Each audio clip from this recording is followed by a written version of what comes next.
Ole tun a hian hei Kangbur nul anti fo khozol atanga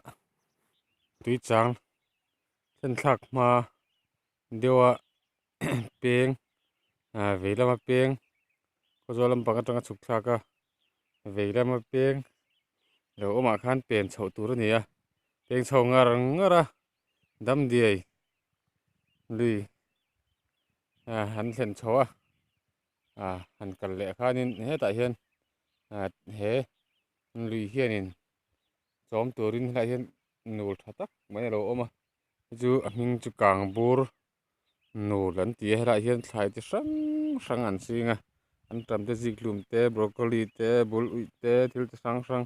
tam mai chu a lo awma helai hmun hi hmun nuam tak mai thing tha nuam tak mai ni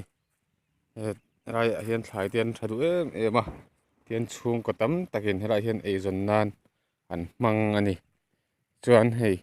an enkol dan chu chi hrang hrang a awma helai hmun hi mi pakhat chauh ta ani lova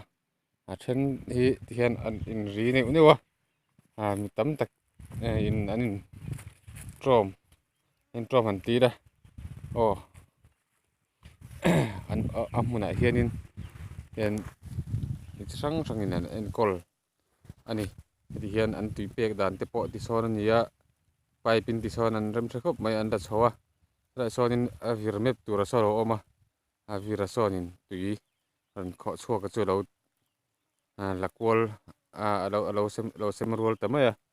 hian hmun hrang hrangah hian duh duh na hmunah hian pipe hian an la kual a mau nen hian ti hian an tangkawp a sawnin an dah kual mai ni ti hian helai kan awmna hmun lai tak te pawh hi tuina a thep phak lo na chin ani a amarawh chu a huh dup tho a chuan chu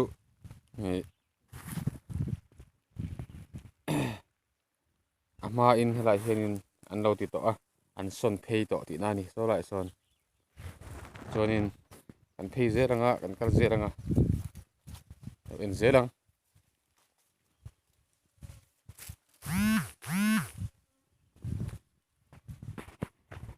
hi an tram hi a par hun lai ani tawh a an tram te awma ziklum te broccoli te thlengin a awm vek ani thil hi helai hmun atang hian bazar ah an phur chhuak a bazar nu ho ten in rin in bazar ah te an ran thut pui leh a an ziklum hi an la siang ila na thalawm khawp mai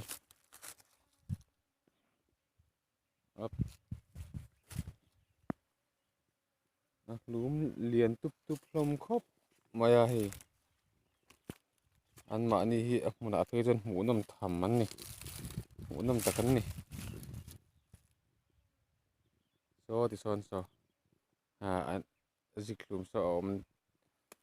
phei duat mai a line fel tak ten an siam a then lai ah hian helai hi broccoli hmun a ro ni leh deuh a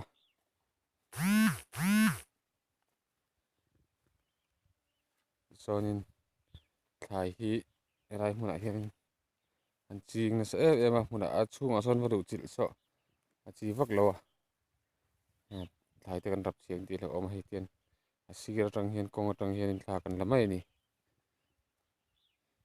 hei a sirah hianin kawng bulah hianin ziklum hian an tlar phei nasa ngang mai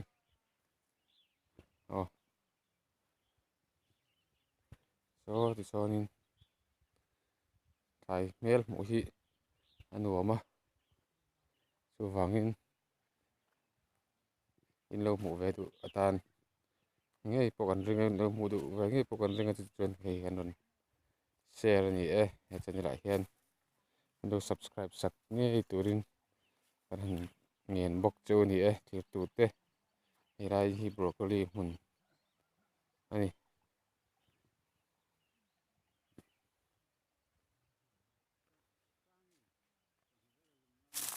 ni purun sen ani mawk ti nangma ta mi